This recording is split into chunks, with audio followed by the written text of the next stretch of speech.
There are, yes, exactly 2 weeks left. Are you exhausted, overwhelmed by all the news, and at the same time finding it repetitive and at times actually boring?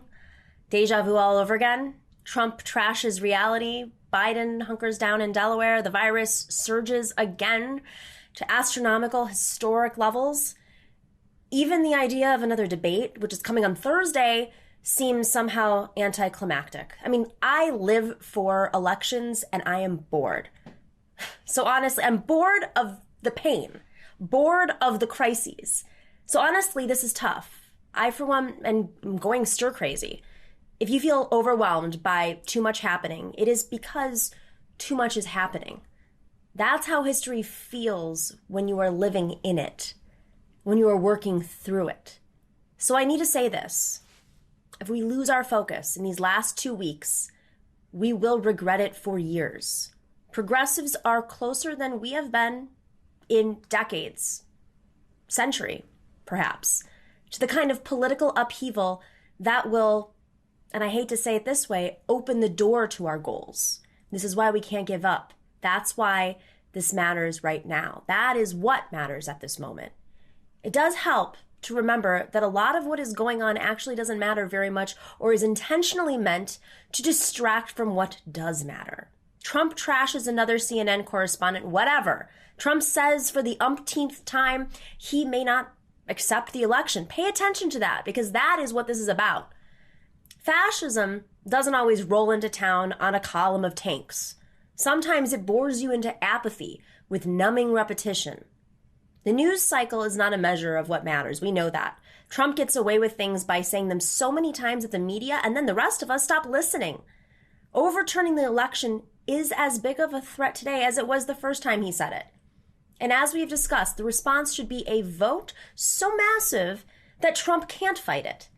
In the chaos and distractions, there are other things that really matter. Amy Coney Barrett, remember her? Oh yeah, the 6th right-wing vote for the Supreme Court.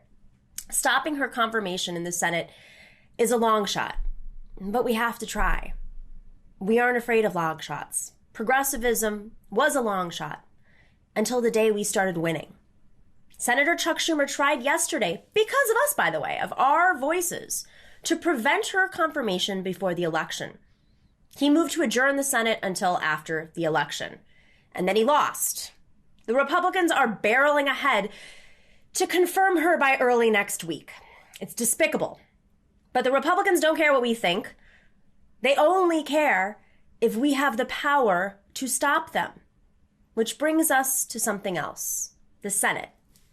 Oh, I know the Senate is a bastion of status quo thinking, a sump tank of corporate money. We know this. I haven't even mentioned, of course, Senator Kamala Harris and what I think of her, but Amy Coney Barrett sums up the difference between a Republican-controlled Senate and the Democratic-run Senate we could have after the election. If a Republican Senate, in that Republican Senate that we have right now, and even with a presidency, we will fight defensive actions every day just to protect abortion rights, same-sex marriage, the Affordable Care Act, and a livable planet. In a Democratic Senate, as angry as some of them will make us, we can fight every day for real Medicare for all, a livable wage, perhaps reflective of the needs of a human being, fair housing, the Green New Deal, and a real hearty response to this COVID crisis and the economic disaster that's a result of it.